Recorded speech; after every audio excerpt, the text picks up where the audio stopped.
Tabitha Rourke counted $8 into Cyrus Pelham's open palm on a hillside, so scorched and stump-ridden that even the crows had better sense than to land there, while 3 men from the Ironvale Furnace's own timber crew stood at the fence rail laughing loud enough to carry clear down to the river road. Behind her the 14 acres rose in a ruin of blackened stumps and tangled slash that the furnace's woodcutters had cut clean and left for dead the autumn before, and not one soul in Huntingdon County believed she had bought anything but her own foolishness. She had walked the 4 miles out from her rented room in Collier Crossing that morning, rather than pay a boy the dime it would have cost to drive her, because a dime saved was a dime she did not have to explain to herself later, and she had carried the whole of her savings the entire way in a tin box tucked inside her apron, close against her body where a careless jolt of the road could not spill it.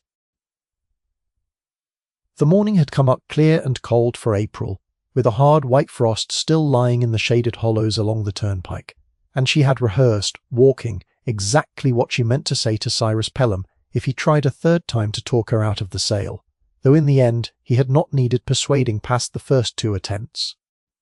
Pelham himself had tried, twice, to talk her out of it before he'd take her money, which was a strange thing for a land agent to do. Tabitha had noticed it, and filed it away the way she filed away most things that struck her as strange lately. "It's spoiled ground, Mrs. Rourke," he'd said, folding his ledger, closed as if that settled it. "The company cut every stick worth cording off that slope last winter for the furnace's own coal contract. What's left is stumps, slash, and char. Won't grow corn, won't grow timber again, inside your lifetime. Won't fetch $1 from any man in this valley with sense enough to farm it." She had told him she understood all of that. She had told him $8 was the price he'd quoted, and $8 was what she had brought, counted out in worn coin from a tin box that had held, until that morning, every cent she owned in the world. The laughing men were Otis Grenell's hired cutters, and Grenell himself stood a little apart from them, not laughing outright, just watching her with the particular half-smile of a man who has already decided how a story is going to end and is only waiting patiently to be proven right. He was the district's established collier, had held the Ironvale Furnace's charcoal contract for 6 years running, and he knew better than anyone standing at that fence exactly what 14 acres of cut-over, fire-blackened hillside was and was not good for. "You'll want to plant something on it, I expect," he called over, not unkindly, the way a man might needle a child who'd bought a lame horse at auction. "Won't be much luck in that. Ground's burnt clean through in patches. Won't hold a plough blade a week before it's turned up more char than soil." One of the younger cutters, a broad-shouldered boy named Purdy Stokes, who had been on Grenell's crew barely a season, laughed loudest of the 3, and called out that she'd have done better burying her $8 in the ash and saving herself the walk up the slope to do it, since the ground would take the money just as readily either way, and she'd at least know where to find it come spring. The 3rd man said nothing at all, only shook his head slowly, the way men in that district shook their heads at a great many things Tabitha Rourke had done since her husband died, as if her whole existence since that January had become, to them, a small and continuing puzzle they had already stopped trying to solve. Tabitha folded the receipt Pelham handed her, a single scrap of paper noting 14 acres, Section 9, purchase price $8 even, and put it inside her apron pocket, beside the small stub of pencil she carried everywhere since Daniel died, because a woman keeping her own accounts learned quickly that a fact not written down was a fact that could be argued with later. She did not answer Grenell, and she did not answer Stokes. She walked past the fence rail and up onto the black slope itself, boots sinking an inch into ash so fine and dry it puffed up white around her hem with every step, and she stood a while amid the wreckage of stumps and slash the way a person stands in a room they have just decided, against every outside opinion, to make their own. Up close, the ruin the county had been laughing about for a week looked different than it had from the road. Charred stumps stood in every direction, some no higher than her knee, where the fire that followed the cutting had burned hot and low, others taller than her shoulder, where the flame had run thin and left the bark only scorched, rather than consumed. Between them lay windrows of slash, broken limbs, split culls, whole tangled crowns of felled trees, none of it straight enough or sound enough to have earned a woodcutter's time when he was paid by the cord for good trunk wood, heaped in ridges that ran the length of the slope like the drifted leavings of some enormous storm. It smelled of old smoke and wet ash, and underneath that, faintly, of the pitch and resin of hardwood that had never fully burned at all, only been scorched and abandoned. She crouched by the nearest heap and turned over a split length of oak with her bare hand, testing its weight, testing whether the wood beneath the blackened outer surface was sound or rotten clear through, the way she had watched Daniel test cordwood 100 times across 2 winters, without ever once thinking she was learning anything at all. It was sound. Heavy, dry from a winter, and spring of open weathering, hard enough under her thumbnail that it barely dented. She turned over a second piece, then a third, working her way along one windrow for the better part of 20 minutes, while the men at the fence rail eventually lost interest and drifted back to their own wagon, no longer laughing, only shaking their heads at a widow crouched in the ash testing firewood. Nobody else in the county would have troubled to pick up off the ground. If you like a story where the numbers do the arguing, and the men who laughed loudest end up paying the closest attention, stay through to the ledger at the end of this one, because it is worth the wait. Tap the like button before you go any further, and tell me down in the comments what part of the country or what corner of the world you're listening from tonight, because a story about a burned-over hillside travels a long way from Huntingdon County, and I do read every one of your comments. Now let's go back to that April morning in 1856, because $8 and a ruined slope was only the first entry in what Tabitha Rourke was about to write into her ledger. By the time she walked back down to the road that afternoon, the wagon was gone and the fence rail stood empty, and she was alone on ground that belonged. For the first time in her life, entirely to her, purchased with her own coin and answerable to no landlord, no husband, and no man's opinion of what a widow ought to attempt with 14 acres of somebody else's leavings. She walked the boundary once more before she left, pacing off the rough shape of it against the description on her receipt, and found near the northeast corner a small spring seeping cold and clear from beneath a shelf of rock, a detail Pelham had never once mentioned, and one she suspected he did not know was there at all. She did not sleep well that first night, not from doubt, but from a restlessness she had not felt since before Daniel died. The particular wakefulness of a mind, already walking itself through 100 small problems that had, until that afternoon, belonged to somebody else's ground, and were now entirely her own to solve.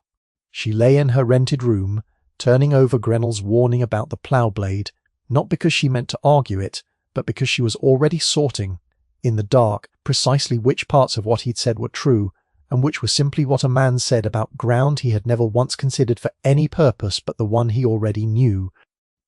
She rose before dawn, the next morning anyway, out of habit more than necessity, and stood a long moment at her own small window, watching the sky lighten over rooftops that did not yet know what she meant to do with the 14 acres everyone in Coleraine Crossing had already decided were worth nothing but a widow's foolishness, and found, standing there, that the particular quiet of that decision suited her better than any noise the fence rail had made the day before. Huntingdon County sat in the fold of the Juniata River Valley, the way most of that iron country did, ridge after wooded ridge running north and south, with narrow bottomland strung between them, and by 1856 it had built its whole economy quietly and thoroughly around the business of turning trees into iron. The Iron Vale furnace stood a mile downriver from the crossroads hamlet of Coleraine Crossing, a squat stone stack 40 feet high that ran hot nearly 9 months of the year, eating its way through the county's timber at a rate that would have seemed impossible to anyone who had not stood close enough to feel the heat rolling off its casting arch. A furnace that size, in full blast, could burn through 600 or 700 bushels of charcoal in a single day, which was very near 200 bushels of charcoal for every ton of pig iron it cast, and every bushel of it had to be cut, corded, and coaled by hand somewhere within hauling distance of the stack, which was precisely why a district like this one kept a standing population of colliers, the way a seaport kept sailmakers. That appetite shaped nearly everything else about how the valley made its living, whether a family realized it or not. The teamsters who hauled ore up from the diggings, the limestone quarrymen who fed the flux into every charge, the moulders who cast the furnace's pig iron into stoveplates and kettles sold as far as Philadelphia, even the storekeepers who stocked flour and coffee for families paid in furnace wages, all of it, traced back far enough, depended on a supply of charcoal arriving at that coaling yard steadily enough to keep the stack from ever cooling. A collier who could be trusted to hold that supply through a hard season was not, in the valley's own reckoning, a small tradesman at all, whatever the county's opinion of who was fit to hold the trade. A single good stoveplate cast at Ironvale might sell for $1.50 in a Philadelphia hardware shop, and every one of them, Tabitha had come to understand, traced backward through the moulder and the furnace charge to some collier's mound, smouldering patiently on some hillside just like hers. Tabitha had come to Huntingdon County 4 years earlier as Daniel Rourke's wife, not his widow, and the difference sat in her chest most days like a stone she had learned to carry without setting it down in front of company. Daniel had worked the wood-cutting crews for the furnace's timber contractor, felling and hauling cordwood through 2 hard winters, a strong, careful, unhurried man who had promised her the spring they married that 3 more years of steady wages would see them clear of debt and settled on ground of their own. He had not lived to see the second of those winters through. A lung fever, caught from a week's soaking in December sleet with no dry clothes to change into at the end of a shift, had taken him in 11 days the January before last, and Tabitha had buried him on a hillside, not unlike the one she would come to buy, and had spent the 18 months since learning, 1 hard week at a time. Exactly what a widow with $11, a rented room, and a dead man's tools was and was not permitted to attempt, in a county that had very fixed opinions about both. She had taken in mending for the first 6 months, working by lamplight most nights after a day spent walking the crossroads, asking after any household that could spare the work, and had cleared, on a good week perhaps, $1.25 for it. She mended shirts for 2 of the furnace clerks, and through most of that first winter patched the same pair of trousers for a teamster named Otho Bream, so many times over that she had come by spring to know the exact shape of every seam in them better than she knew her own hem. She had hired out for washing during the worst months of that first winter alone, hauling water and boiling linens for 2 hotels in Collier Crossing that served the drive trade off the turnpike, standing over a tub in weather so cold her hands cracked and bled at the knuckles by the 2nd week of January, and had come to understand, in that season, exactly how little the county thought a widow's labour was worth compared to a man's. She had sold, one by one, most of what Daniel had owned that could be sold without shaming his memory, his good coat, a pocket watch his own father had carried, a spare set of harness leather he had meant to use on a team they never lived to buy, and had kept, because she could not bring herself to part with them, his felling axe, his cross-cut saw, and a stout iron bill-hook he had used for trimming limbs off felled cordwood, 3 tools that meant nothing to a laundress and everything, it turned out, to a woman who had spent 2 winters standing at the edge of the furnace's woodlots, waiting for her husband's shift to end. She still owed, that April, $4 and change, against the rented room she kept in Coleraine Crossing, a debt her landlord had been patient about through the worst of the winter, but had begun, in March, gently, and then less gently, to press her over, and it was that pressing, more than any single grand ambition, that had first sent her walking the crossroads asking whether any parcel of cheap ground stood for sale within her means. She had gone to Pelham's office twice before that final morning simply to ask what the company held on its books, and had been told, both times, that nothing suitable for a woman alone existed at any price she could afford, until a clerk mentioned, almost as an aside, while Pelham was occupied with another customer, that the company was in fact anxious to be rid of a cut-over parcel out past the crossroads that had sat unsold on its books for the better part of a year, costing the company a small annual tax assessment, for no return at all. She remembered those 2 winters now with a clarity she had not expected of grief. The particular rhythm of the cutting crews, the sound of axes ringing off timber in the cold morning air, the way Daniel and the other men measured a cord, 4 feet high, 4 feet wide, 8 feet long, stacked tight enough that daylight barely showed between the sticks, and argued sometimes good-naturedly and sometimes not, over whether a particular rick had been shorted an inch by a careless man in a hurry to finish his tally before dark. She had learned without ever meaning to learn it, how a cord was measured, how straight, sound trunkwood was sorted from the crooked and split coals that no contractor would pay full rate for, and how much of what a felling crew cut in a single winter's work never made it into a paying cord at all. Jeffed instead where it fell, because it bent the wrong way or forked too low or simply wasn't worth the cutter's time when he was paid, as Daniel had always been paid, by the straight cord and nothing else. What she had noticed standing at those wood lot edges those 2 winters was a thing that apparently no one else in Huntingdon County had thought worth noticing at all. The furnace's timber crews cut for straight, sound cordwood, 4-foot lengths of good sound trunkwood, destined for the coaling grounds nearer the stack, and whatever did not meet that standard, crooked limbs, split culls, the tangled crowns and tops of felled trees,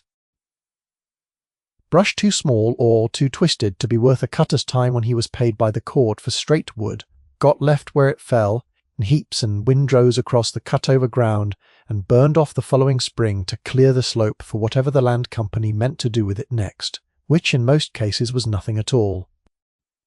Nobody in the district thought of that leftover wood as anything but waste, because nobody in the district needed straight milled cordwood to make charcoal. A collier did not care whether a stick of wood was crooked. A collier only cared whether it was dry, whether it was hard wood, and whether there was enough of it in one place to be worth building a hearth.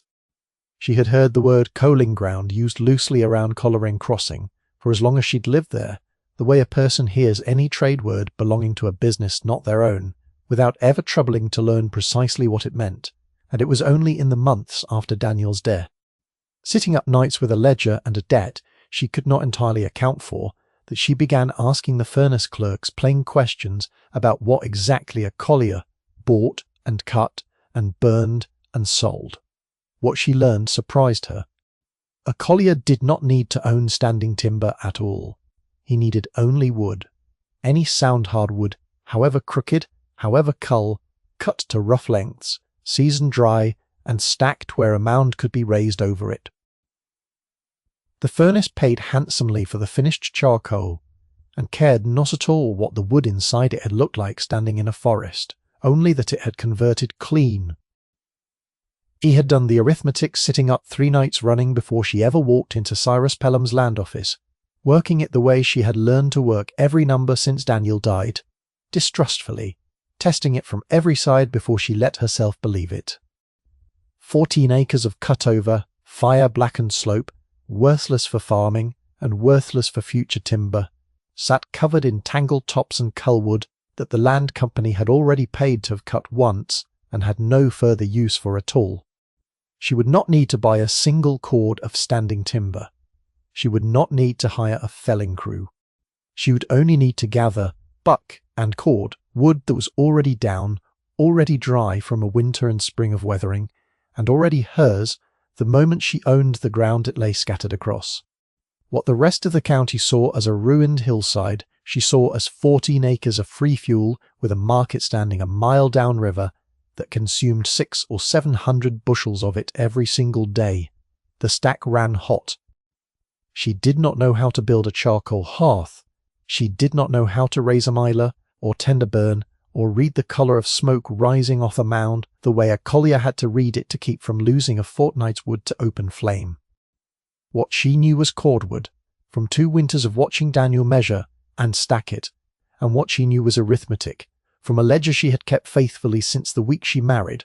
and what she knew most of all was that a slope nobody else wanted was the only kind of ground a widow with $8 could afford to be wrong about while she learned.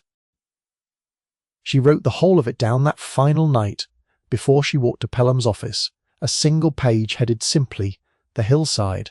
and beneath it a short column of figures that amounted, in total, to every cent she had left in the world, and closed the ledger and slept better than she had in 18 months. She found Elias Stauffer the way most people in that district eventually found him, by asking at the furnace office who among the old hands still knew the coaling trade well enough to teach it, and being told, with a certain amount of head shaking, that there was exactly one man left in the valley who had learned to burn charcoal the old careful way before the furnace started favouring younger colliers, who worked fast and loose and lost, on average, 1 mound and 6 to carelessness the older men would never have permitted. Elias Stauffer was past 60, bent a little at the shoulder from 40 years of stooping over hearths, with hands so scarred and calloused from hot iron and hotter earth that Tabitha noticed the first time he shook her hand at her own gate that he seemed not to feel the cold morning air on them at all. He had burned his first mound, he told her that first morning as a boy of 13, alongside his own father, on a coaling ground 2 counties east, back when charcoal iron was near the only iron this part of Pennsylvania made at all. He had watched the trade change across 4 decades without ever fully trusting the newer, faster methods some of the younger colliers favoured. His own sons, he mentioned once, almost in passing, had both gone west to Ohio the year prices ran soft, wanting no part of a trade that asked a man to sleep beside a smoking hearth half of every month for wages that never quite matched a farmer's. And he did not speak of it again, though Tabitha came to understand, watching him with her own hillside. That, teaching her the trade properly, had become for him a kind of answer to a question his sons had never troubled to ask him before they left. "There's men in this district who will tell you a mound can be tended in half the time I'll ask of you," he said, standing at her gate with his hat in his hands, sizing her up the way she suspected he sized up any piece of ground before he'd agree to work it. "Most of them have lost a mound or 2 more than I ever have, and called the loss bad luck instead of what it was, which was carelessness dressed up as economy. I don't teach it the fast way, Mrs. Rourke. I teach it the way that keeps a fire where you put it." He walked her 14 acres slowly on a raw morning in the 2nd week of April, saying almost nothing for the first hour beyond an occasional grunt as he kicked at a windrow slash or tested the give of the charred ground under his boot. "You've got wood here," he said finally, standing at the crown of the slope where the ground levelled some before it dropped toward the river. "More than you'll believe till you've corded it. Questions whether you've got the patience to burn it right, because I'll tell you plain, Mrs. Rourke, there's no trade on this river that punishes a careless hand faster or more completely than mine does. A man loses a cargo of cordwood to bad weather, he's out the wood. A collier loses a mound to a bad burn, he's out the wood, the labour, and every day he spent watching it, and gets nothing back but ash to show for the whole account." She had asked him, that first morning, what he would want in payment for teaching her the trade well enough to burn a mound alone. He had considered it a long while, working his jaw the way she would come to learn he did when he was doing sums of his own kind, and had finally proposed an arrangement that cost her nothing in coin at all, a 6th part of whatever charcoal came out of her first 2 burns, paid in kind once she'd sold it, in exchange for his labour and his knowledge both, for as many days as it took her to learn to run a mound without him standing over her shoulder. It was, she understood even then, a generous offer from a man who had nothing much else to occupy his last working years, and she took it before he could think better of it. The first lesson had nothing to do with fire at all. It had to do with the wood itself, and which of the district's timber a collier trusted, and which he did not. Oak, hickory, and maple, Elias told her, made the best hard-burning coal a blacksmith would ever pay a premium for, dense and slow-charring, holding their shape well once converted. Beech and birch ran a close second, useful and plentiful. Pine, hemlock, and the other softwoods that grew thick along the ridge crests he would not touch at all if he could help it, since resinous wood burned hot and fast and unevenly, prone to breaking out of a mound's careful draught before a collier could catch it, and gave back even when it behaved, a light, crumbling coal no furnace wanted in any quantity. Fortunately for Tabitha, the furnace's own crews had cut the slope the autumn before almost entirely for oak and hickory trunk wood, meaning the culls and tops they'd left behind were, by pure chance, very nearly the finest coaling wood a beginner could hope to inherit. The second lesson had to do with the ground itself, and Elias walked her over 3 different level patches on the slope before he was satisfied, testing each with a wooden stake driven a foot down, checking for buried roots and hidden pockets of soft ash that would collapse a mound's footing partway through a burn. You want your hearth level packed hard and clear of anything that'll shift under the weight once she's stacked, he told her, pacing off a circle roughly 30 feet across on the flattest of the 3 patches, near the crown of the slope where the wind ran steady but not hard. Every collier who ever lost a mound to a sunk footing will tell you the same thing, generally after it's too late to matter.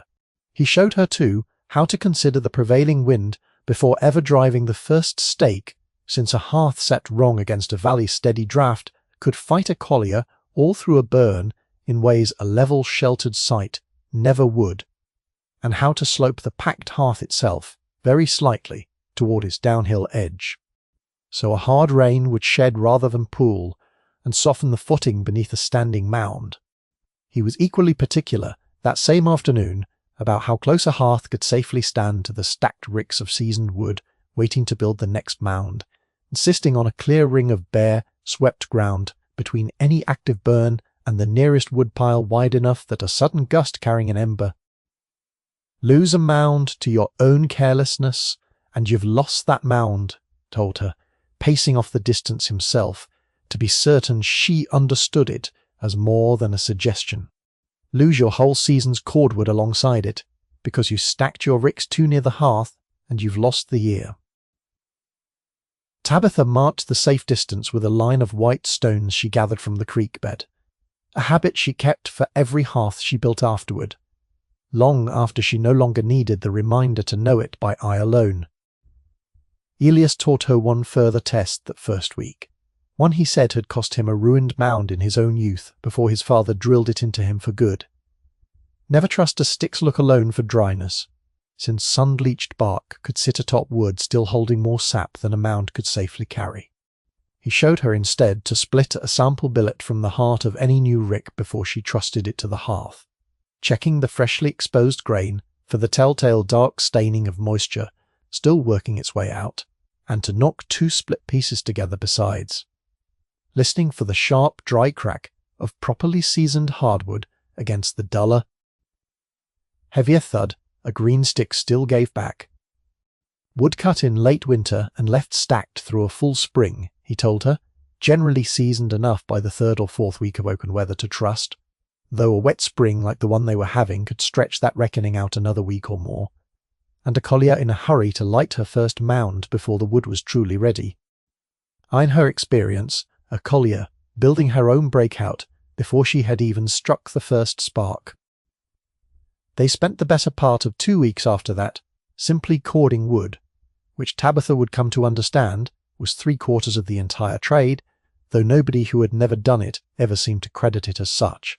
Every stick had to be bucked to a rough 4-foot length with Daniel's crosscut saw, split if it ran too thick through the middle, trimmed of side limbs with the bill hook, and stacked in ricks along the edge of the cleared hearth to season a final few days in the open air.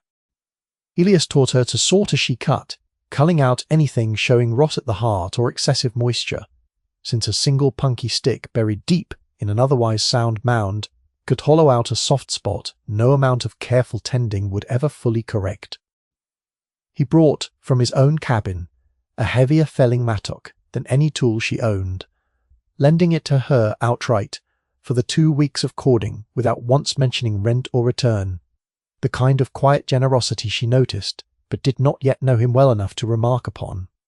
along with 2 iron-splitting wedges worn smooth from decades of use that made short work of the thicker culls her own light axe alone could not have managed nearly as fast.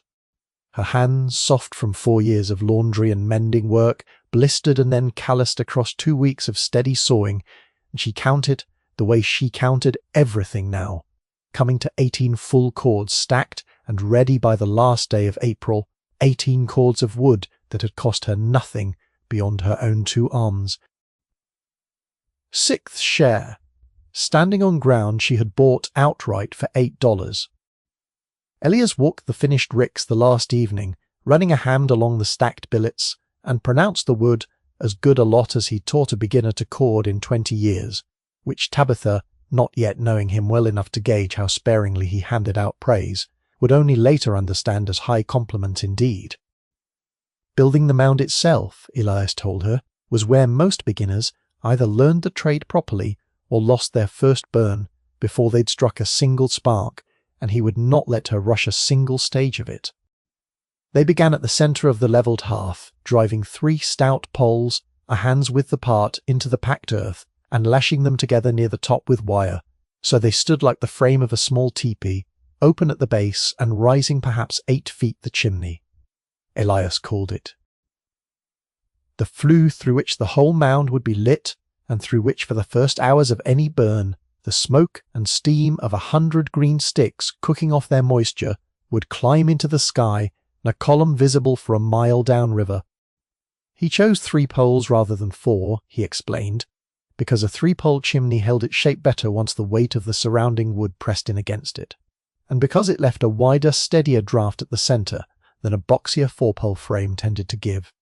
He packed the space inside the chimney itself with loose kindling and split fatwood as they worked, so the flue would not simply stand open and cold when the moment came to light it, but would instead already hold enough dry fuel to catch quickly and burn its way outward into the standing billets on every side.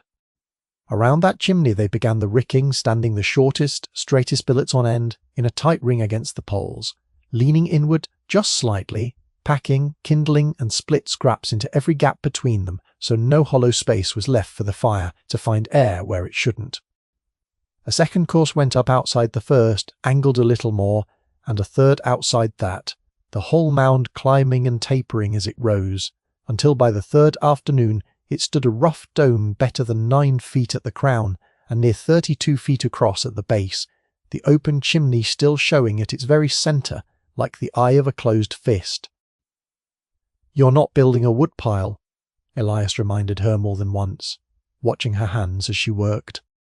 "You're building a house with 1 door, and every crack you leave unpacked is a second door the fire will find on its own,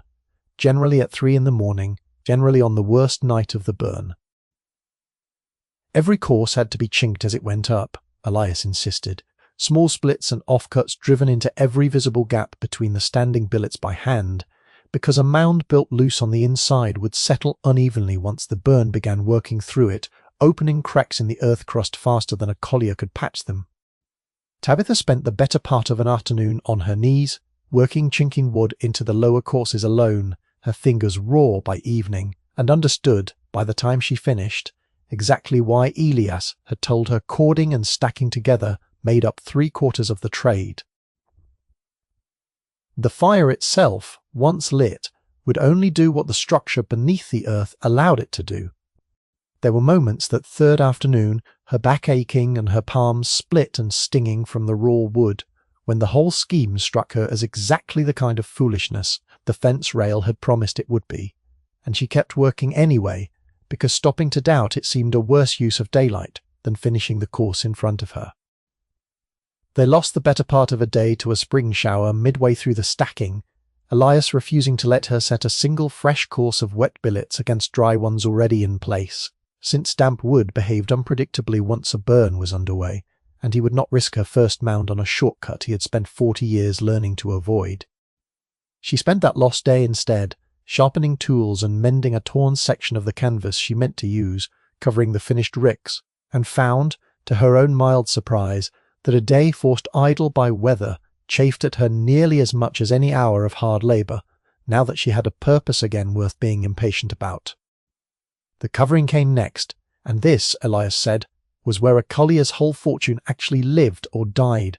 because the wood itself did nothing but sit there until the covering told it, minute by minute, exactly how much air it was permitted to have. They laid a thick blanket of dry leaves and hay over the entire stacked dome, first packed by hand into every seam and hollow, thick enough that no earth could sift down through it into the wood beneath. Over that went the earth itself, not fresh dirt, but fine, dark, half-charred soil Elias called coaling dust, scraped and hauled from an old burned hearth, 2 ridges over where he still kept a standing supply, because dust from a spent hearth packed tighter and held heat better than any raw clay ever would.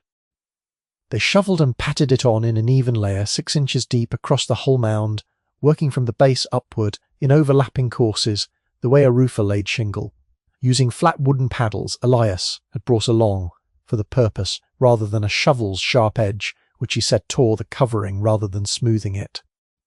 They left the chimney's mouth open at the crown, and a small ring of low vent holes, no bigger than a fist, spaced evenly around the base. Each one, Elias explained, a door she would spend the next 12 days opening and closing by hand, hour after hour, as the burn worked its way through the wood beneath. Lighting it, on the last afternoon of the first week in May, was almost anticlimactic after so many days of careful labour. Elias dropped a shovelful of hot coals from a small fire they kept burning beside the hearth down through the open chimney, fed it a little kindling until he was satisfied it had caught properly deep inside the stack, and then, with Tabitha watching closely enough to memorize every motion of his hands, capped the chimney's mouth with a flat board and a final patch of earth, leaving only the ring of low vent holes to draw. The first thin curl of smoke rose from the crown within the hour, pale and steady, and Elias watched it a long while with an expression of quiet satisfaction before he finally spoke. "Now," he said, straightening up and looking at her with an expression she would remember for a long time afterward, somewhere between warning and challenge. "Now, the mound belongs to whoever watches it best. That's you, starting tonight." He left her a lantern, a spare shovel, and a bucket already filled with dampened earth against the first crack she might need to seal, and walked back down the slope toward his own cabin, leaving Tabitha Rourke alone on a smoking hillside with 18 cords of wood and every hope she had left riding on how carefully she watched it. The tending, Tabitha learned across the following days, was less a task than a kind of vigil, and it asked more of a person than any single stretch of laundry work or mending ever had, because it never fully stopped, day or night, for the better part of 2 weeks. The mound had to be walked every few hours without fail, its whole circumference read like a page of close handwriting, for whatever small sign might be trying to tell her something before it became a large sign she could no longer control. In the first days, thick, pale, moisture-heavy smoke rolled up steadily from the chimney and drifted low along the slope, and Elias told her that was exactly right, exactly what she wanted to see, the green wood cooking off its water before it could begin to properly char. Elias explained the burn to her in 3 plain stages, the way his own father had explained it to him 40 years before, so she would always know roughly where in the process the mound stood, no matter what hour she was reading it. The first stage was the sweating, when the wood's own moisture cooked off as steam and heavy pale smoke,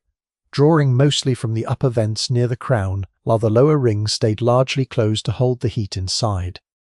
The second stage was the true charring. When the sweating had finished, the fire itself began slowly consuming the wood's substance, converting it to char rather than ash,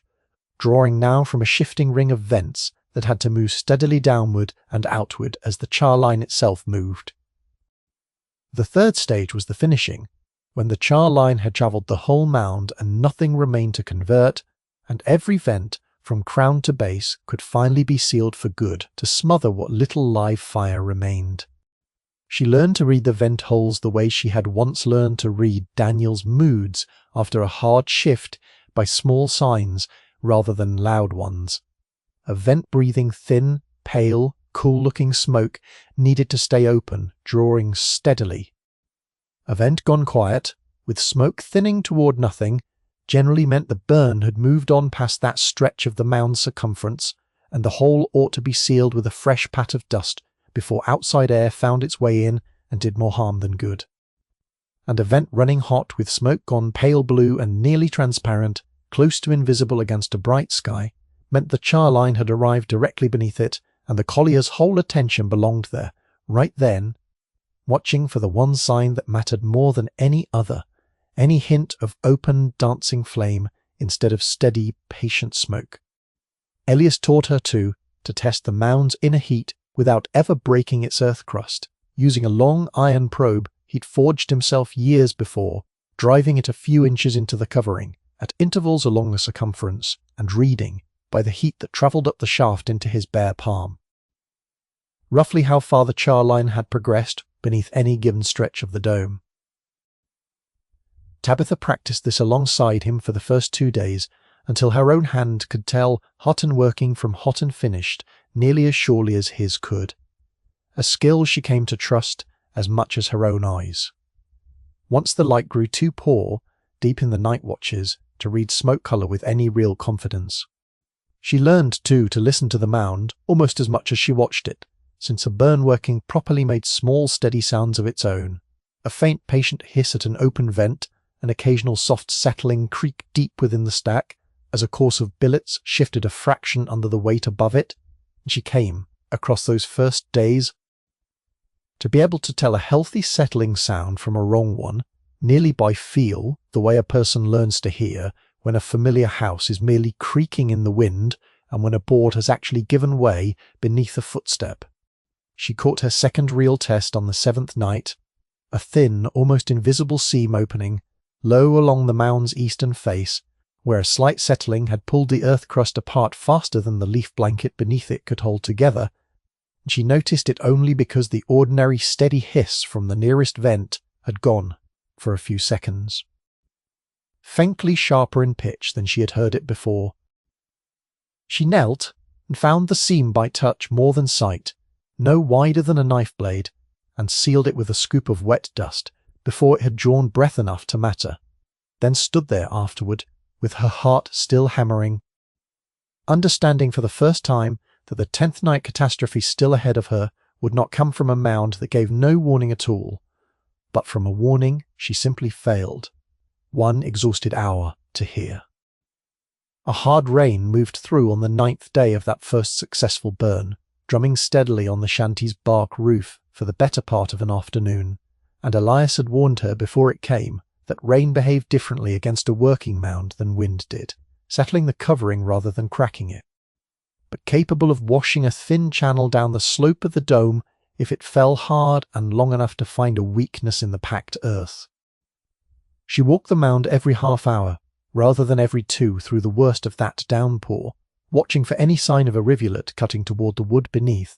and found to her relief that the careful crown she had shaped that spring shed the water cleanly toward the base exactly as intended,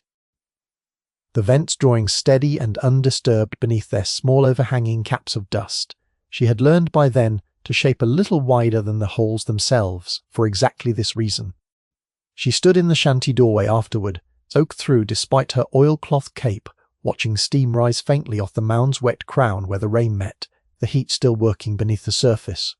and thought it, in its own strange way, one of the more beautiful things she had seen since coming to that hillside. The nights themselves held a particular kind of solitude she had not expected, walking the same 30-foot circle, hour after hour, under a sky that shifted from clear to overcast and back again more than once across those 2 weeks, an owl calling, sometimes from the timber, down toward the river, fox crossing the cleared hearth, once at a distance without so much as slowing its pace, at the sight of her lantern. She found, more than once, that the quiet of those watches let thoughts surface she had kept too busy to entertain in daylight, and she let them come and go as they pleased, since there was nothing else to do at 2 in the morning but walk and watch and think, whether she wished to or not. She slept in snatches on a folded blanket beside the hearth those first nights, waking herself every 2 hours by the crude method of a burned-down tallow candle set in a tin cup, because she owned no clock reliable enough to trust with something this expensive. Elias came by twice a day to check her reading of the mound against his own, correcting her gently when she misjudged events' colour in poor light, praising her plainly and without flourish when she caught. On the 4th night, a low crack opening along the mound's north face before it had widened past the size of her thumb, and sealed it with wet dust before it could draw a single unwanted breath. "That's the whole trade right there," he told her the next morning, examining her patch with real satisfaction. "Not the building, not the lighting, Just that. Catching the small thing before it becomes the large thing, night after night, whether you're tired or not. Even a vigil this demanding could not excuse her entirely from the ordinary business of feeding herself and keeping a household running, and she learned quickly to cook enough at once on the rare stretch when the mound allowed her an hour indoors, to carry her through a full day and night of watches without needing to leave the hearth unattended for anything beyond the shortest errand to the spring for water.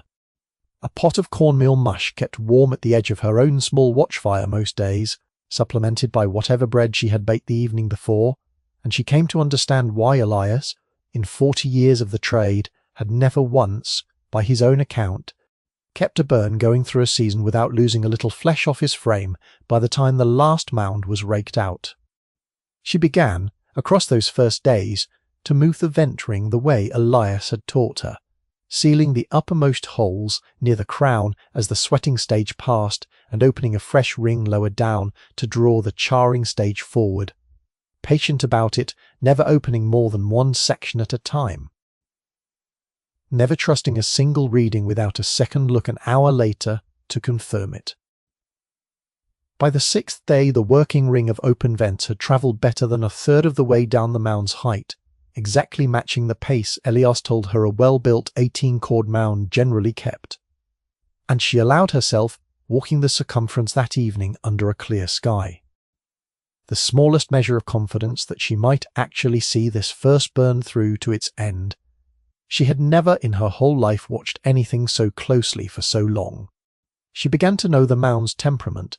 the way she had once known Daniel's could tell by the particular note of a hiss escaping one vent versus another, whether it meant patient charring or trouble building, could smell, standing downwind, the difference between the sharp, wet, faintly sour smell of green wood steaming and the drier,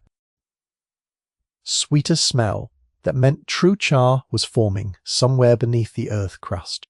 It was exhausting in a way no laundry day had ever been exhausting, a tiredness that sat behind her eyes rather than in her arms, and she found herself by the 8th night almost grateful for a kind of work that asked so completely for her whole attention that there was no room left over, most hours, to grieve.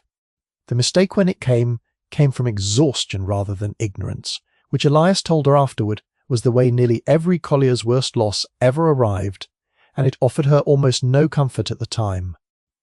On the 10th night of the burn, with the char line, by her own best reading, nearly 3/4 of the way down the mound's north face, a hard gusting wind came up out of the northwest, sometime past midnight, the kind of wind that rattled the bare branches still standing along the ridge crest and drove sparks sideways off her little watch fire.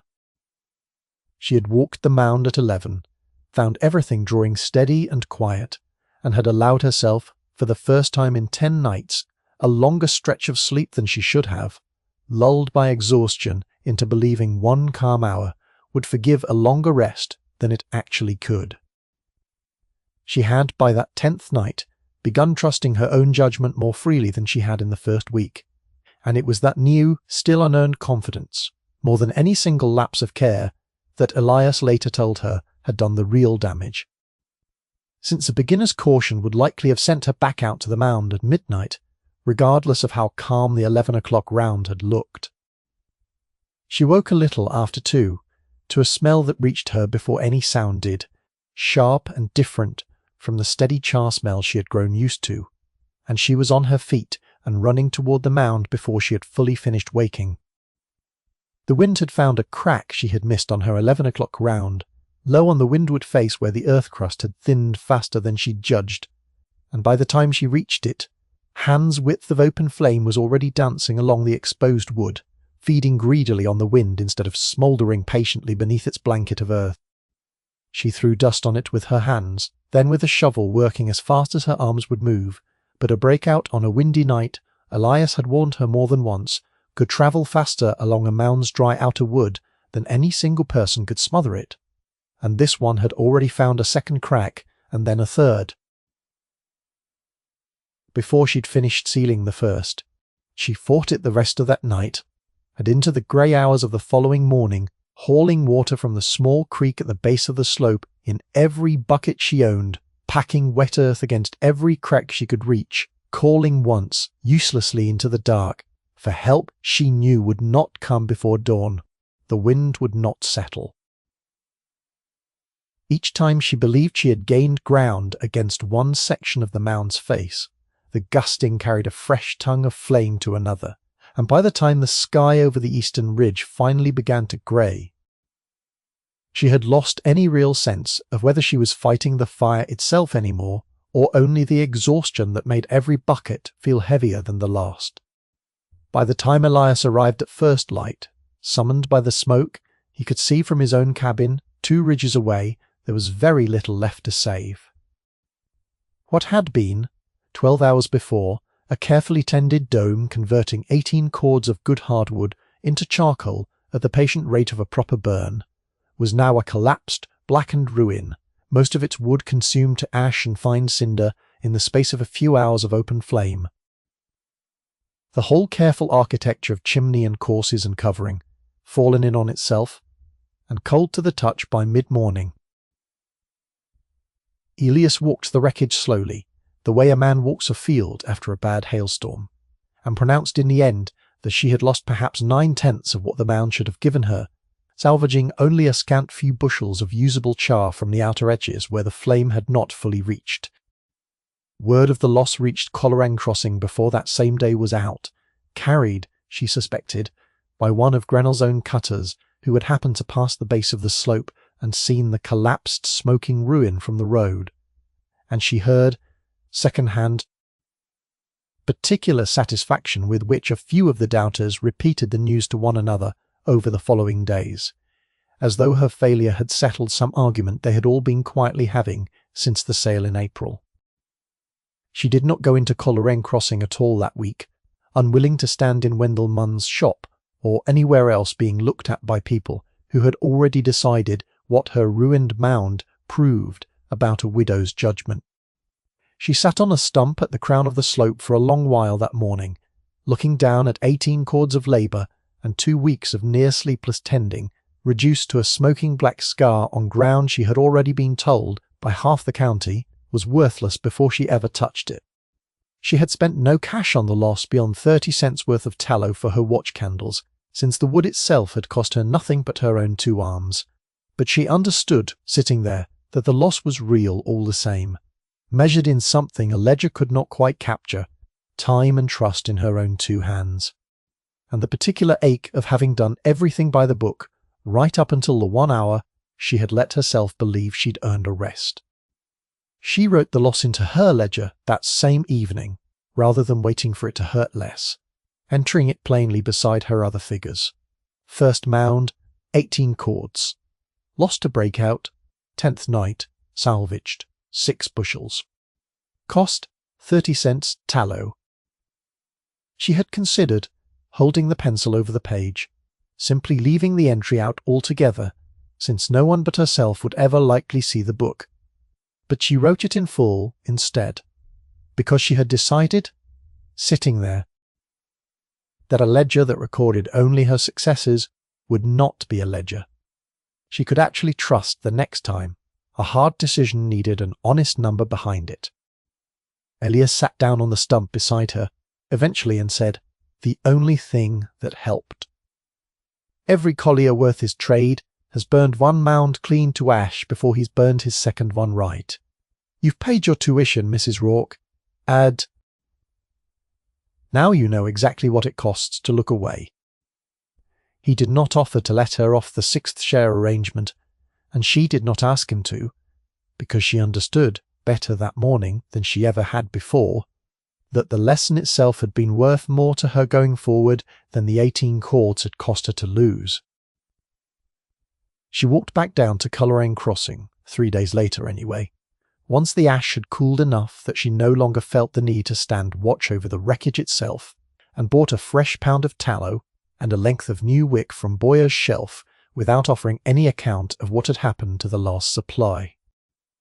And if the storekeeper had heard already, as he almost certainly had, he was decent enough not to ask her to say it aloud a second time. She rebuilt within the week, and she rebuilt differently, because a woman who had already spent everything she owned on that hillside could not afford to make the same mistake twice. Elias helped her raise a rough lean-to shanty of poles and bark shingles a stone's throw from the new hearth site, low and close enough to the ground to keep out most of a spring wind. With a single narrow window cut facing the mound so she could check its colour and smoke, without stepping outside every time exhaustion tried to convince her a 5-minute rest wouldn't matter. She built her second mound, smaller than the first, 15 cords instead of 18, reasoning that a mound she could watch completely without a single blind stretch of its circumference was worth more to her right now than a larger one she couldn't. She changed her tending schedule too. Rather than trusting a burned-down candle to wake her at long uneven intervals, she cut the night into strict 2-hour watches and forced herself to walk the entire mound at the start of every single one, rain or clear, wind or calm, whether the last round had shown trouble or not. She kept a bucket of wet dust mixed and ready at all times by the shanty door, rather than fetching fresh earth, only once a crack had already opened, so that the instant she spotted a hairline crack widening or caught the sharp, wrong smell of open wood instead of patient char, she could seal it inside a minute rather than the several it had cost her the first time.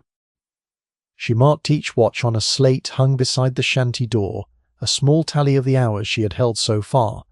less for any practical purpose than for the plain satisfaction of watching the marks accumulate through a night when every part of her wanted only to lie down and stop counting them. Elias came by less often on this second burn, satisfied. He told her plainly that she had learned the one lesson that actually mattered, and that the rest was simply repetition. He did walk the mound with her twice in the first 3 days, testing her readings against his own iron probe, and pronounced himself content enough with what he found that he spent the 4th night at his own cabin for the first time since the burn began, a small vote of confidence Tabitha understood better than any words he might have offered instead. The second mound settled the way a proper burn was supposed to settle, sinking gradually as the wood inside converted from raw timber to char, the whole dome dropping a rough third in height by the 11th day, exactly as Elias had told her it would. She caught 4 small cracks across those 11 nights, none of them larger than her thumb by the time she reached them, each one sealed calmly with a scoop of wet dust and a firm pat of her palm, and by the 12th day the mound had gone quiet and cool at every vent, no more smoke rising anywhere along its face, which Elias told her meant the burn had run its full course and there was nothing left inside to convert. They raked it open on the 13th day, working from the outside edges inward with long wooden rakes, careful to expose the charcoal gradually rather than all at once, since hot char given a sudden rush of fresh air could flare back into open flame even after it seemed fully spent. Where a section still showed a dull red glow beneath the surface, she doused it with water carried up from the creek, rather than exposing it to open air, watching the sudden hiss of steam rise before she raked any further, a precaution Elias insisted on for every foot of the mound, no matter how cold the rest of it had already gone. What came out from beneath the earth and ash, once it had cooled enough to touch and rake into a pile at the base of the slope, was charcoal properly made, hard, black, ringing faintly when 2 pieces struck together, light enough in the hand to seem almost weightless compared to the raw wood it had been. She spread the whole pile out on a cleared patch of ground, and with the riddle she bought second-hand from the blacksmith, began sorting it by hand, shaking each scoop across the coarse iron mesh until the dense, hard pieces that would ring true under a blacksmith's testing hammer separated out from the smaller broken fines that fell through beneath. She measured what she'd graded into a wooden bushel box Elias had helped her, true up square with a level and a straight edge, since a buyer paying by the bushel deserved a bushel honestly struck level across the top rather than heaped generously in her own favour or shorted in a hurry, and she came, over that first summer, to strike every measure the same careful way, regardless of who was watching, a habit she credited, more than any other single choice, with the reputation for honest dealing that followed her charcoal through every buyer she ever sold to afterward. The fines, she learned, were not worthless either. though they fetched a lower price than the graded hearth coal, since the furnace's own charge could take a portion of fine charcoal mixed among the larger pieces without complaint. And a few of the smaller local smiths, who kept modest shops, preferred the fines for certain lighter work, where a coarse chunk of hard coal ran hotter than the job wanted. She began keeping the two grades in separate corners of her coal shed, from that first successful burn onward, marking each sack plainly, so no buyer would ever have cause to accuse her of passing one for the other. 15 cords, coaled right, gave her back very near 600 bushels of usable charcoal between both grades, and she stood over that first true pile of it for a long moment, running a piece through her fingers, before she carried the first sample down to show Elias, who turned it over once, broke it cleanly in half between his scarred hands, and told her the closest thing to open praise she had yet heard from him, that it was as clean a burn as he'd seen out of a beginner's second mound in longer than he cared to admit. She hauled that first full harvest down to the coal shed she and Ansel would later build. In a borrowed farm cart with slatted sides, the open lattice work, letting air move freely through the bulky light load, the way a solid-sided wagon bed never would. A small detail Elias insisted on before she ever loaded a single sack. Since charcoal packed too tight and airless in a closed wagon bed had been known on rare occasion to smoulder back to life from a single ember no one had thought to fully quench. She carried her first load to Coleraine Crossing in a borrowed cart on a bright morning in late May. 40 bushels of her best hard-graded charcoal riding under a canvas cover, and went directly to Warwick Sloane's smithy at the edge of the crossroads, because a blacksmith needed dense, hard-burning coal for his forge fire, in a way the furnace's own coaling grounds could not always guarantee. And Elias had told her plainly that Sloane paid fair and paid promptly, 2 qualities not every buyer in the district shared. Sloane came out from behind his forge with soot on his forearms and scepticism plain on his face, having heard already, the way everyone in a small district heard everything eventually, that the widow Rourke had bought Pelham's ruined hillside and meant to try her hand at coaling it. He tested her charcoal the way any careful buyer would, breaking a few pieces to check the black, glassy fracture that told him she'd carbonized it fully, rather than half-charred it, weighing a bushel measure by feel against what he was used to from Grenell's regular deliveries, and holding a piece close enough to his ear to listen for the faint ring of properly hardened coal. He picked out 3 pieces at random from different parts of the load, not just the top where a less honest seller might have arranged the best of the lot for show, and tested each the same careful way before he was satisfied. "Well tended," he admitted finally, in the tone of a man conceding a point he hadn't expected to concede. "Cleaner than what I've had off some men twice your years in the trade." He paid her 7 cents the bushel for the load, 40 bushels coming to $2.80, counted out in coin she folded into the same tin box that had held, 6 weeks earlier, the $8 she paid for the whole hillside, and told her, as she was leaving, that he'd take whatever else she could bring him at the same rate and gladly. Word of that first sale moved through Coleraine Crossing the way word always did in a district too small to keep a secret longer than a market day, and within 2 weeks she had a standing arrangement not only with Sloane, but with a second smith 4 miles upriver, a quieter man named Ezra Munn, who bought smaller loads but paid promptly and never once haggled. Munn kept a modest shop shoeing farm teams rather than fine work, and told her, the first time she brought a load to his door, that he'd sooner pay a fair price to a collier who tended her mounds honestly than chase a cheaper bushel from a man who let half his fines pass as hearth coal, a distinction she came to understand mattered a great deal more to working smiths than the county's idle talk ever gave them credit for. Munn's wife, a quiet woman named Delphia who kept the shop's accounts, took to walking out to the cart herself on Tabitha's second and third visits, watching the weighing with open curiosity rather than the polite indifference most wives in the district showed a husband's business dealings, and remarked once that she'd never before seen a collier's delivery arrive with the bushels struck so precisely level. It was around this same time that Ansel Rigg first appeared at her gate, a raw-bond local youth of perhaps 16 who had heard, from an older brother working Grenell's crew, that the widow Rourke was paying honest wages for a strong back and a willingness to learn a trade most boys his age considered beneath a man's ambition. He stood at her gate, turning his hat in his hands for the better part of a minute before he found the nerve to state his business plainly, and Tabitha, recognizing something of her own first uncertain morning with Elias in the boy's obvious discomfort, invited him in and heard him out over a cup of coffee rather than sending him off from the gate-post.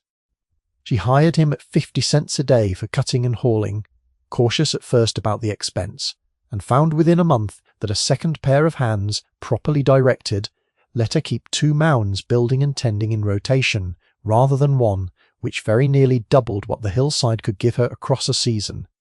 Ansel proved a quick study at the cording and stacking, though she kept the night watches on any active burn to herself alone for the first several months, unwilling to trust a beginner's eye with a mistake that had already cost her 1 full mound of her own making. He did not seem to mind the arrangement, telling her once, with the plain honesty of a boy not yet practised at flattery, that he'd rather learn the trade slow and right than fast and burned, a sentiment that made her laugh out loud for the first time in longer than she could easily remember. With her first real coin coming in steadily by June, she settled the last of her debt to her landlord in Coleraine Crossing in full, a small transaction she recorded in her ledger with more satisfaction than the sum itself really warranted, and began, for the first time since Daniel's death. Sleeping, without the particular low hum of worry that a standing debt kept alive, in the back of a person's mind, no matter how tired the rest of the day had left her. She kept her rented room a while longer, even so unwilling to commit to building on the hillside itself, until she was certain the trade would hold a caution Elias approved of openly, telling her that a collier who spent her first season's earnings on comforts before she'd proven a second season would follow was a collier who generally didn't get a third. She kept her ledger faithfully through all of it, the same small cloth book she had carried since her marriage, entries running now in a steady column. $8 for the land, $1.35 for the rake and slice bar bought off Sloane second-hand, 40 cents for the riddle, 50 cents a day for Ansel on the days she worked him, and against all of that, a growing tally of bushels sold, coin by coin, that had by the middle of June already returned to her more than triple what the entire hillside had cost her to buy outright. She had lost her first mound entirely. She had not lost a single vent's worth of her second, or her third, or the fourth. She and Ansel raised together in July, and she had begun, cautiously, to let herself believe that what she had bought for $8 might actually be worth something after all. Through the rest of that summer, and on into the fall, Tabitha and Ansel worked the 14 acres the way Elias had taught her. A careful collier worked any coaling ground, 1 pitch at a time, moving systematically across the slope, rather than scattering their efforts, so that each new hearth they levelled and stacked drew on wood, already cut and seasoned nearby, rather than hauled from, clear across the property. They raised a 5th mound in August, 20 cords this time, larger than any she'd yet attempted alone, and tended it through a stretch of brutal August heat that made the little watch shanty feel, by her own account in a letter she never sent to her sister back in Bedford County, very near unbearable. And still, she caught every crack before it widened past a hand's width, because the discipline Elias had drilled into her that first terrible night had by then become simply the way she did the work. The August burn taught her a new lesson entirely, one Elias himself admitted he'd half forgotten to warn her of, since a dry summer wind behaved differently against a mound's covering than the cooler, damper air of spring did, drying and cracking the earth crust faster in places she hadn't expected trouble. She caught the difference on only the 3rd night, noticing how quickly a patch crack near the mound's southern face had already begun hairlining again by the time she made her next round, and adjusted her watch rhythm on that face alone to a tighter interval than the rest, a small refinement of her own that Elias, when she told him of it afterward, said was exactly the kind of thing a collier learned only by tending enough burns to notice the pattern for herself. As her burns multiplied through the summer, she found herself running short of coaling dust faster than the old spent half Elias had shown her could easily supply, and began on his advice, saving the fine ash and spent earth from her own finished mounds rather than scattering it. Building a standing reserve of her own near the coal shed, so that every new burn seeded the covering for the one after it. It was a small, closed circle of the trade she came to appreciate more than almost any other lesson that summer. The way a well-run coaling ground fed itself, one burn's leftover earth becoming the next burn's most essential material, at no cost beyond the labour of hauling and storing it properly. The sixth mound, raised in early September on a pitch nearer the property's western edge where the slash ran thickest, gave her more trouble settling than any burn since the very first, developing a stubborn low spot on its eastern quarter that sank faster than the rest, and needed 3 separate patchings across a single night before it finally quieted. And she came away from that burn with a fresh respect for how much a hearth's underlying footing, however carefully levelled, could still surprise a collier who assumed one summer's experience had taught her everything the ground meant to teach. By the time the first hard frost came in October, she had 6 full burns behind her and a 7th underway, better than 90 cords of the slope's leftover slash and cull wood converted, cord by patient cord, into something the district's blacksmiths and the Iron Vale furnace itself both needed and could not always get enough of. She kept expanding her circle of buyers as her production grew, adding a 3rd smith in November and twice that fall selling a modest surplus load directly to the furnace's own coaling yard when Grenell's regular deliveries ran a little short of what a particularly hot stretch of blast demanded.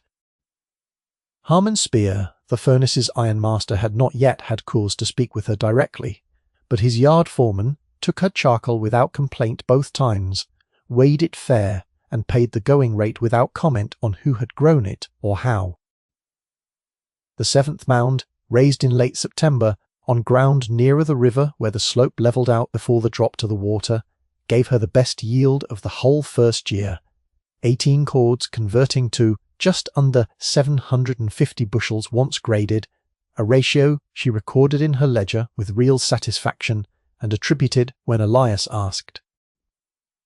To nothing more mysterious than a full season's practice finally settling into her hands the way it had long ago settled into his.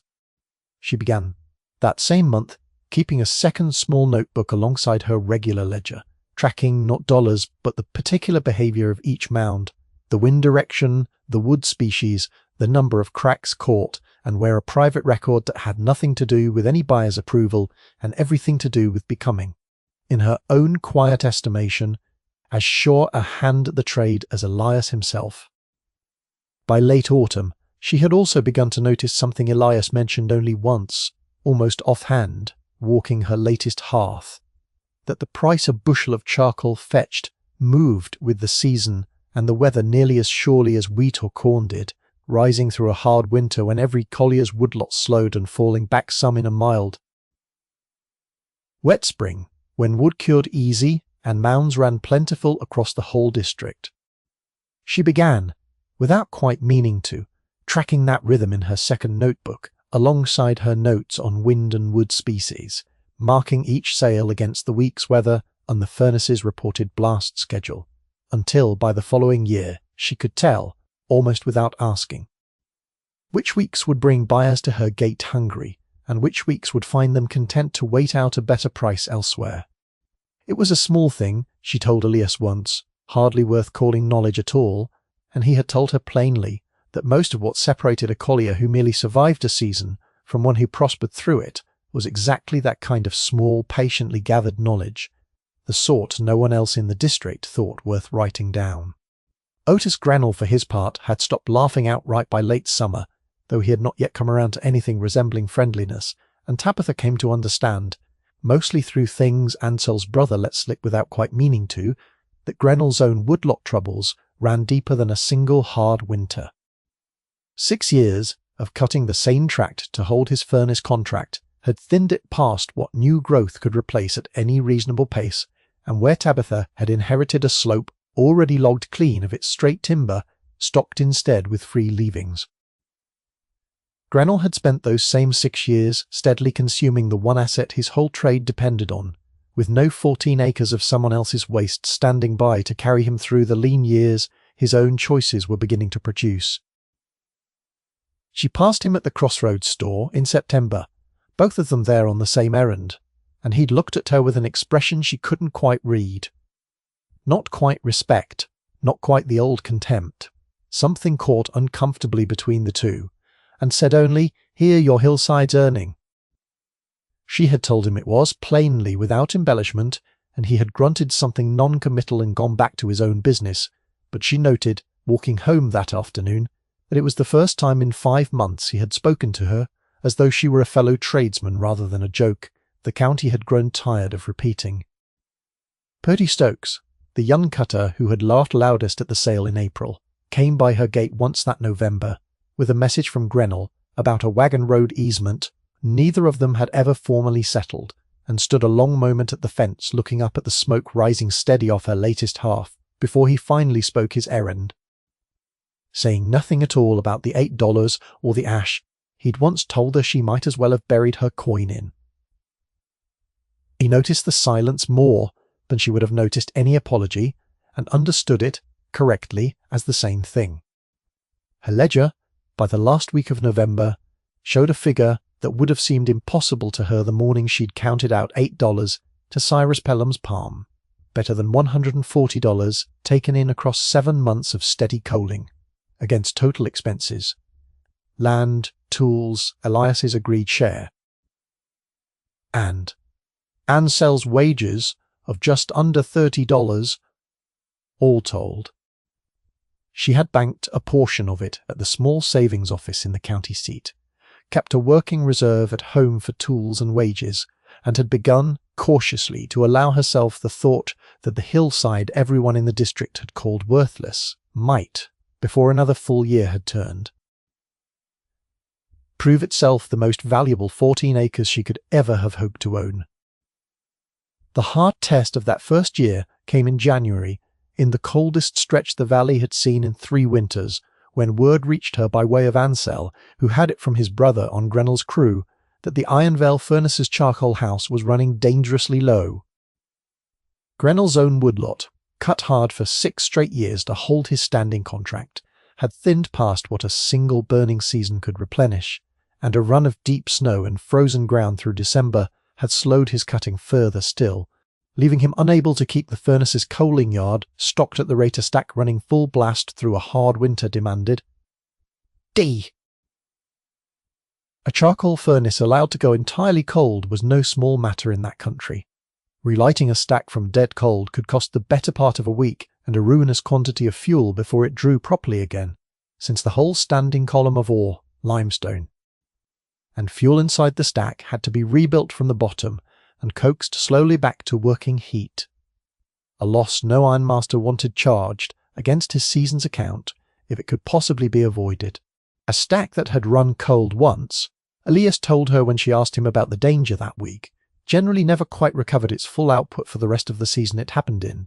since the stone lining itself took a slow, costly kind of damage from the repeated heating and cooling that no amount of careful relighting could entirely undo. And an ironmaster who let his fuel run out through simple mismanagement was an ironmaster who did not, as a rule, keep his position past the following year. It was, she came to understand, as much Spear's own livelihood riding on that January shortage as it was Grenell's contract, which explained a great deal about how quickly and how quietly the furnace office moved once the danger became plain. Spear sent riders out through the district in the last week of January, quietly asking any collier with hard coal, banked and ready to spare, whatever they could haul to the furnace within the week,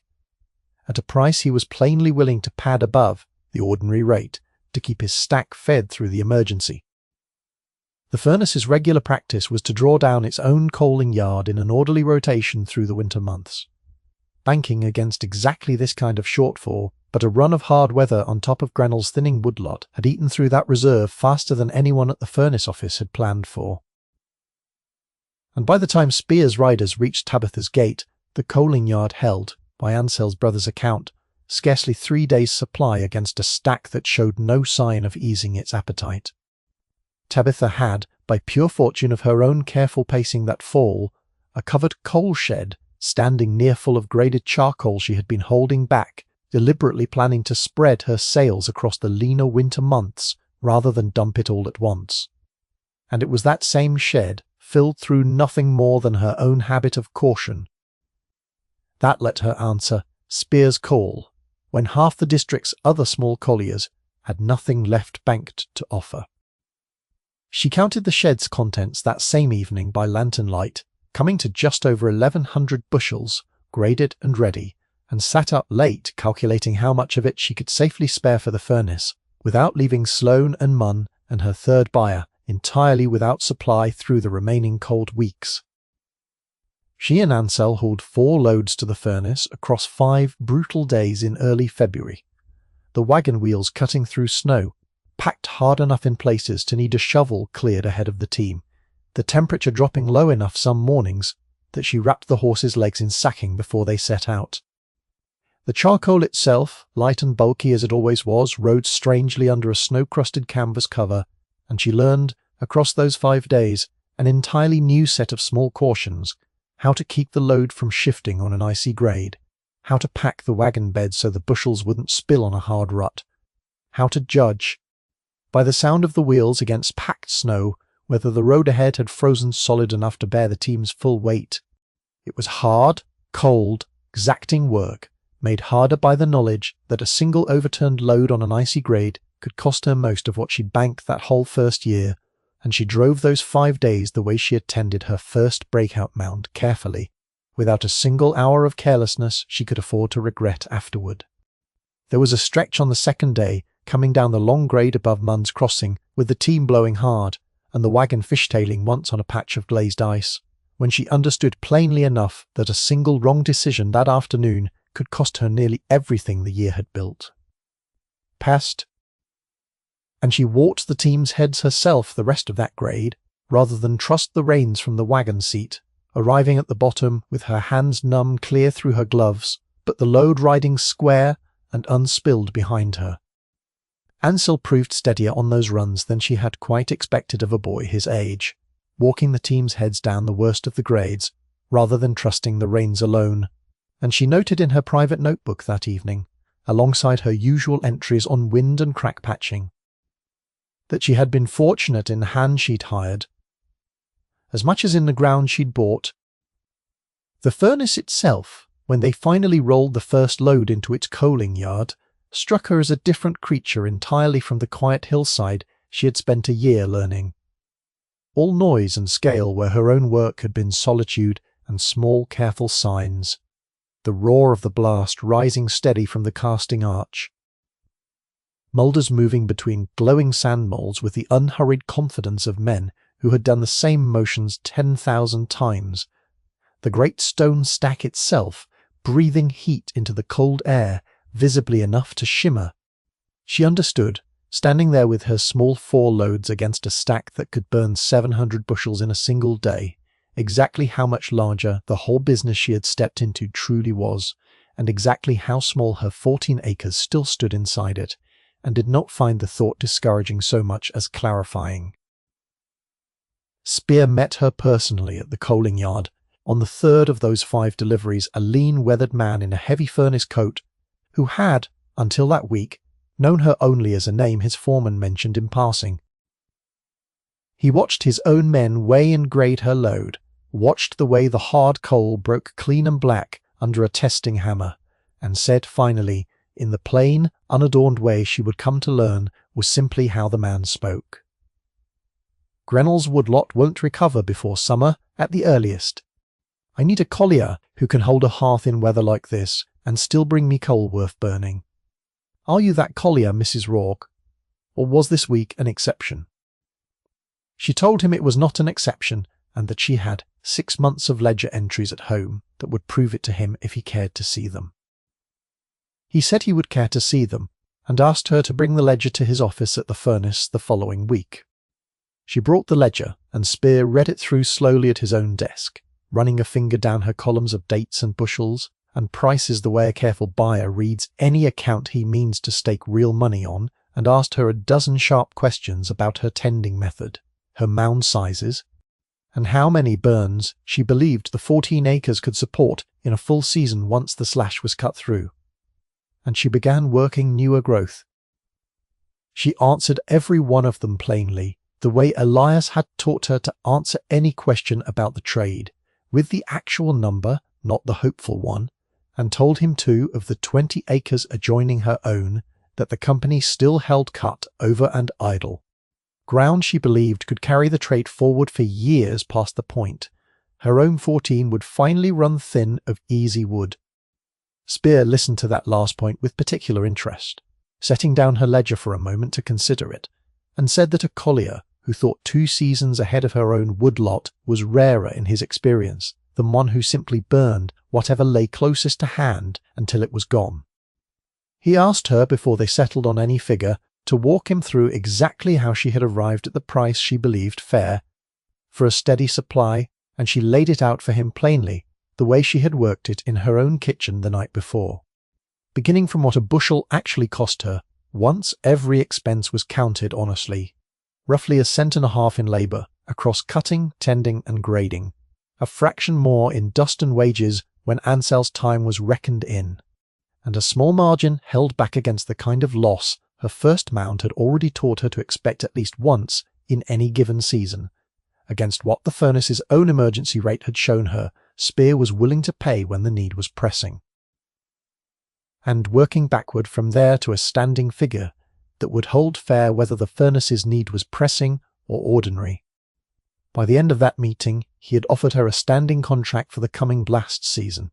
8 loads a week, 100 bushels to the load, at $4.25 the hundredweight delivered, running from March through whenever the fall's cold weather ended the season's blast. It was by any measure her ledger had recorded that first year, an extraordinary sum, $34 a week from the furnace contract alone, more than most hired hands in the district cleared in a full month, running steady across a season that would stretch, by Spear's own reckoning, the better part of 30 weeks. She did not stop selling to Sloan and Munn and her other blacksmith buyers either, since a portion of every burn still graded out as the dense, hard hearth coal a forge fire wanted most, and a furnace charge did not require in quite the same way. And those smaller weekly sales continued to add $8 or $10 more some weeks. Coins she kept counting into the same tin box, now grown so full of silver it barely closed. Word of the contract reached Coleraine Crossing within days, the way every real piece of news in that district always did, and it was Otis Grenell himself, of all men, who came to her gate first that spring, not to laugh this time, but to ask, with a plainness that cost him something visible in his face to offer, whether she had any surplus hard coal to sell him for his own forge work on the side, now that his own woodlot could no longer carry his full contract alone. She sold it to him, at the same fair rate she charged anyone, and did not remind him of the fence rail or the laughter, because the ledger had already said everything on that subject that needed saying. He stood a moment longer at the gate before he left that day, turning his hat once in his hands the way Ansell had done the spring before, and said in a voice pitched lower than his ordinary one that he expected he owed her an apology for the fence rail, and had been too proud a fool to offer it before now. And she told him plainly that watching him stand at her gate asking to buy her coal had already said it better than words could.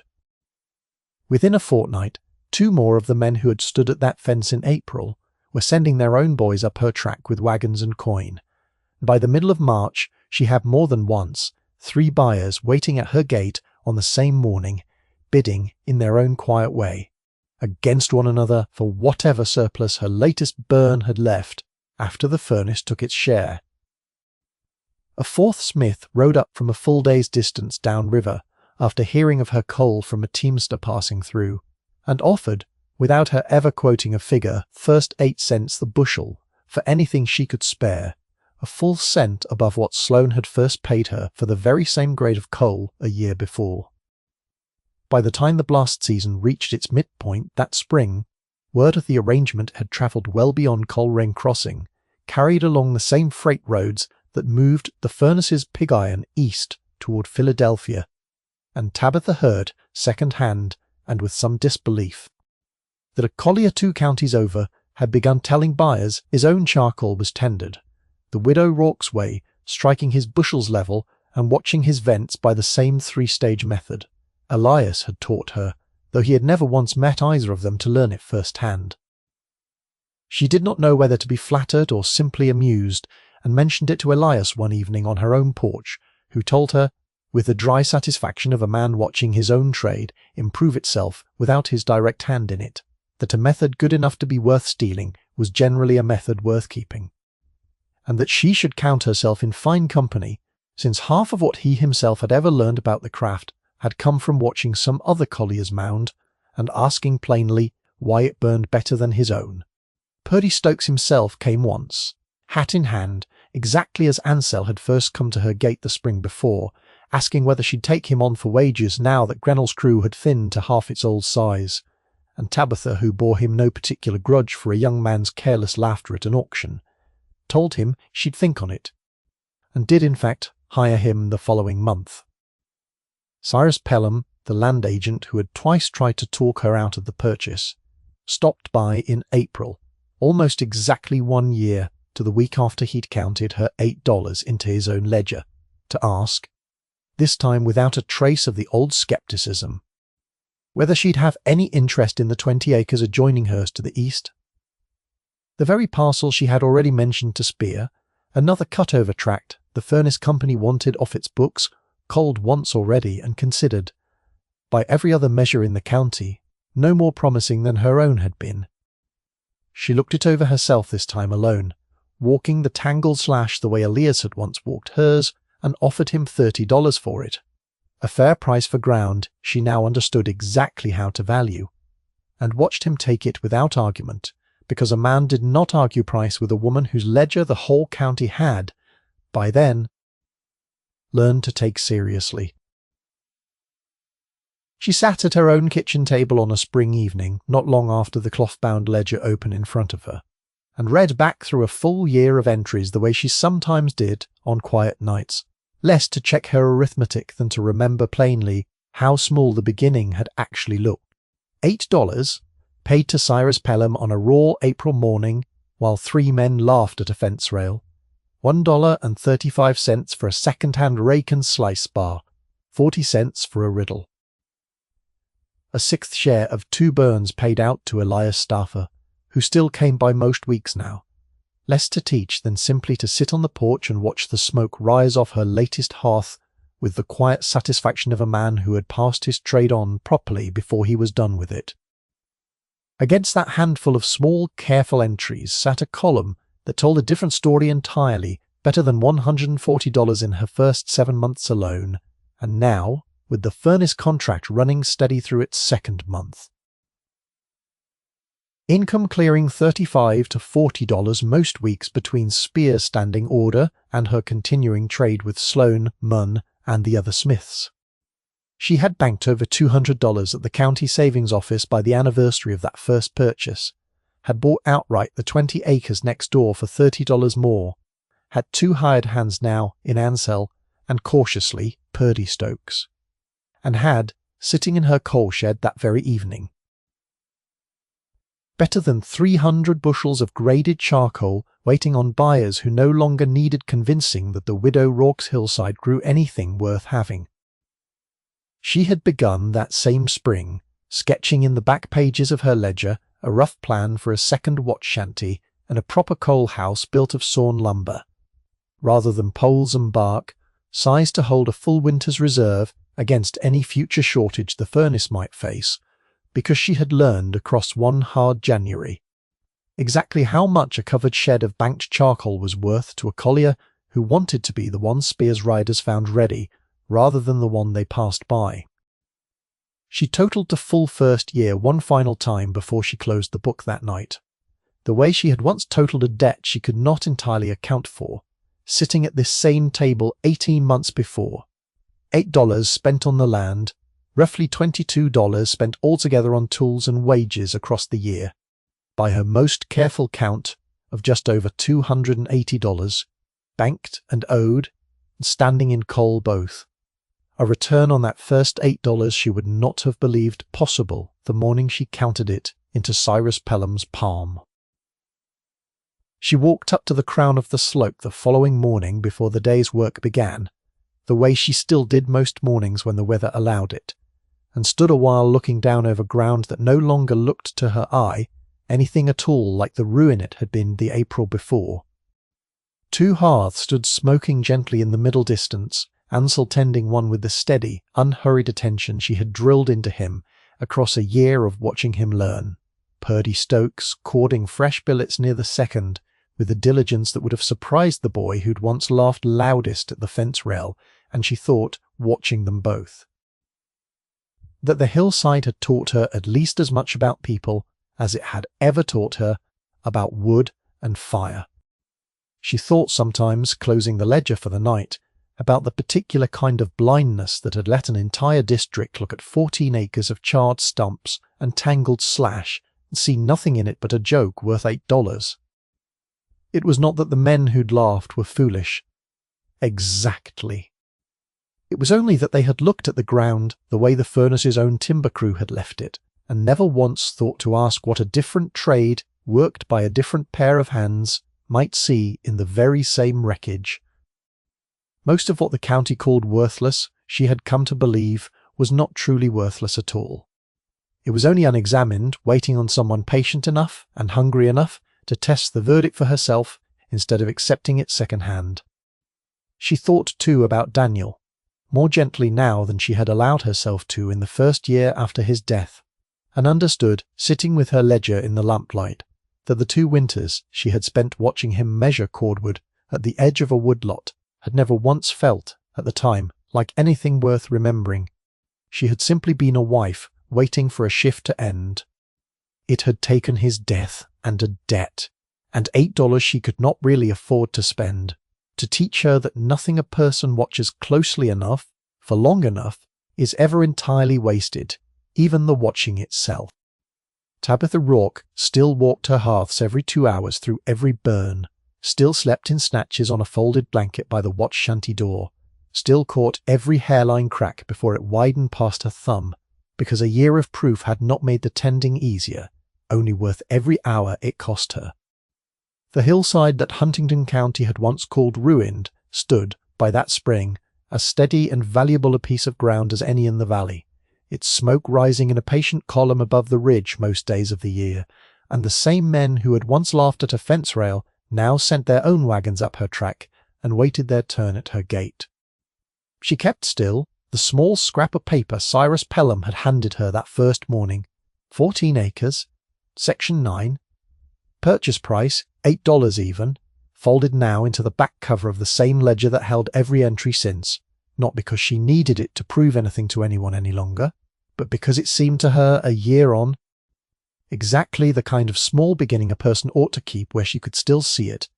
on the evenings when the work felt large and the memory of how little it had once been worth threatened gently to slip away. If this story found you tonight, tap that like button before you go. Subscribe if you'd like another true frontier ledger like this one next week, and tell me down in the comments which part of Tabitha Rourke's craft surprised you most, the $8, the mound she lost,